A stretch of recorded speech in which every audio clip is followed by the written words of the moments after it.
Next हमारा है external ads.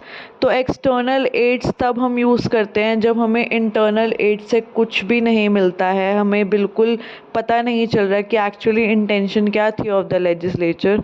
In order to find out the intent की legislature की एक्चुअल में क्या थी after interpreting the internal aids, तब तुम देखते हो पार्लियामेंट्री डिबेट्स, डिक्शनरी एक्सेट्रा। तो इसमें एक केस भी है B Prabhakar Rao versus state of Andhra Pradesh. इसके अंदर भी बोला गया जब इंटरनल एड्स को फोर्थकमिंग नहीं है, we can always have recourse to external aid to discover the object of legislation. तो हमारा फर्स्ट एक्सटर्नल एड है पार्लियामेंट्री हिस्ट्री। पार्लियामेंट्री हिस्ट्री को लेजिस्लेटिव हिस्ट्री भी बोला जाता है। तो पार्लियामेंट्री हिस्ट्री एक ओरिजिनल फॉर्म में आपको बिल प्रोवाइड करता है, स्टेटमेंट ऑफ ऑब्जेक्ट्स और रीज़न बताता है, स्पीच ऑफ मिनिस्टर की एक्चुअली कैसे ये बिल आया था। पार्लियामेंट्री इसमें डिबेट्स होती हैं, रिपोर्ट्स कैसे सबमिट हुई थी टू डिफरेंट कमिटीज़ और कमीशन।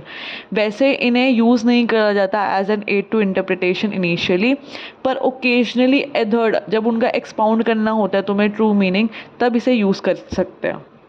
फिर इसमें केस आता है कि Indira Sawhney versus union of India, जिसमें बोला गया था कि आप रेफरेंस की तरीके से तो डिबेट्स वगैरह यूज़ कर सकते हो, बट आप उसकी जजमेंट में नहीं डालोगे कि हाँ we have used parliamentary history debates. फिर इसमें एक लैंडमार्क जजमेंट आती है Indira Sawhney versus union of India. इसके अंदर डॉक्टर अंबेडकर ने स्पीच दी थी फॉर द कॉन्स्टिट्यूएंट असेंबली, जिसमें बैकवर्ड क्लास ऑफ सिटीजन्स की बात करी गई थी। तो इसका सिर्फ रेफरेंस लिया गया था, इसका कोई कॉन्क्लूसिव और बाइंडिंग इफेक्ट नहीं था कोर्ट्स के अंदर। नेक्स्ट एक्सटर्नल एड हमारी historical facts and surrounding circumstances हैं। तो इसके अंदर हमें ये समझाया जाता है कि ऐसे क्या फैक्ट्स या फिर ऐसे क्या सिचुएशंस रही थी या क्या सर्कमस्टांसेस रहे थे कि हमें ये लेजिस्लेशन लेके आना पड़ा। एग्जाम्पल ले लो हमारा डीवी एक्ट।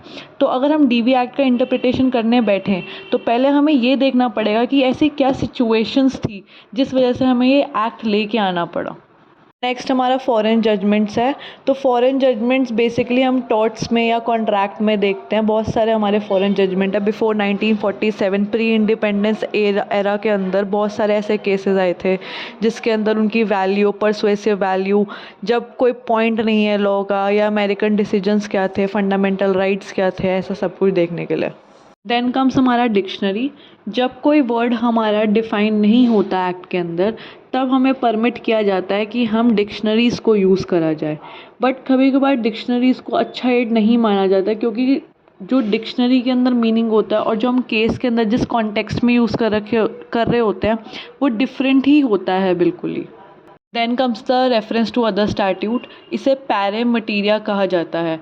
तो पैरी मटीरिया में जब कोई ऐसा स्टैट्यूट जो सेम सब्जेक्ट, सेम पर्सन या same class of person, things के बारे में बात करता है, जैसे हम आईपीसी को सीआरपीसी के साथ पढ़ते हैं, तो ये हम रेफरेंस कर रहे हैं टू द अदर स्टैट्यूट।